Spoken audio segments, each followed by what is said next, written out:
मैं आज आई हूँ तो आप ही का इंतज़ार कर रही थी और आप मुझ पर ही गुस्सा कर रहे हैं। ज़ुनैरा ने उदास होकर कहा। ज़रमी, ज़ुनैरा को अंदर लेकर आओ। वजदान ने ज़रमी से कहा और घर के अंदर चला गया। पूरे 1 महीने के बाद आज ज़ुनैरा को लॉन में देखा तो फ़ौरन ज़रमी को पैगाम देकर भेज दिया। पूरा 1 महीना हो गया है, तुम्हें मेरा बिल्कुल एहसास नहीं है। वजदान गुस्से से बोला। मैं क्या करूं वजदान, आपसे राब्ता कैसे करती? ज़ुनैरा ने कहा। तुम कम से कम ज़रमी को बता देती, यहाँ आ जाती। तुम्हें मालूम था मैं रोज़ आता हूँ यहाँ, लेकिन तुम्हें तौफीक ही नहीं हुई।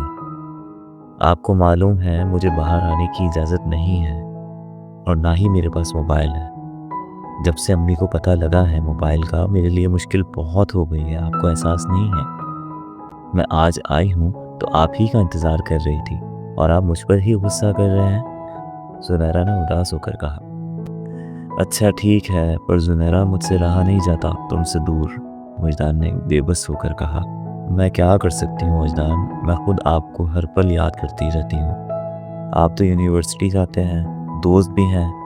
मेरा सोचें, मैं कैसे वक्त गुजार रही हूँ आपके बिना। ज़ुनैरा की उदासी वजदान को अजीब बेसुकून कर रही थी। वजदान का बस नहीं चल रहा था कि क्या करे।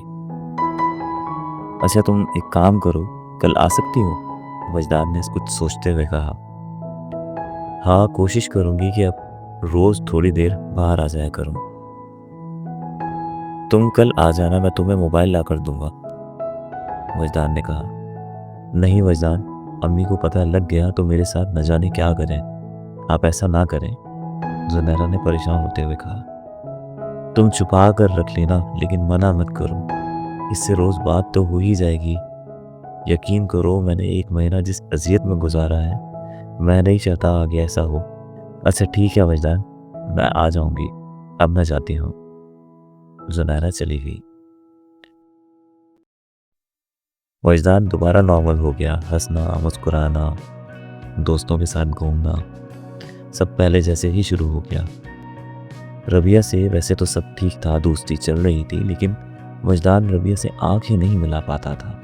इसलिए नहीं कि शर्मिंदा था, बल्कि इसलिए कि रबिया के सामने वजदान का वो पहलू आ गया था जो सबसे छुपा हुआ था। और वजदान को एक बात मालूम हो गई थी कि खुद को कभी ज़ाहिर होने नहीं देना किसी के भी सामने।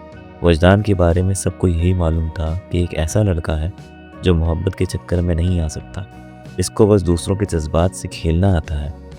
और वजदान ये चाहता भी नहीं था कि किसी को ये मालूम हो कि एक ज़ुनैरा की मोहब्बत ने अपना असर दिखा दिया है। वक्त के साथ साथ मोहब्बत बढ़ती जा रही थी। शायद इसकी एक वजह ये थी कि ज़ुनैरा जिस माहौल में रह रही थी वो काफ़ी सख्त था। वजदान की कोशिश यही होती थी कि ज़ुनैरा को जितना हो सके सुकून दे, और ख़ुद वजदान को ज़ुनैरा से मिलना, उसको देखना, बात करना अजीब सुकून देता था। ज़ुनैरा को भी मोहब्बत थी और आगे वजदान ने क्या कुछ देखना था, वजदान को खुद सा भी न था।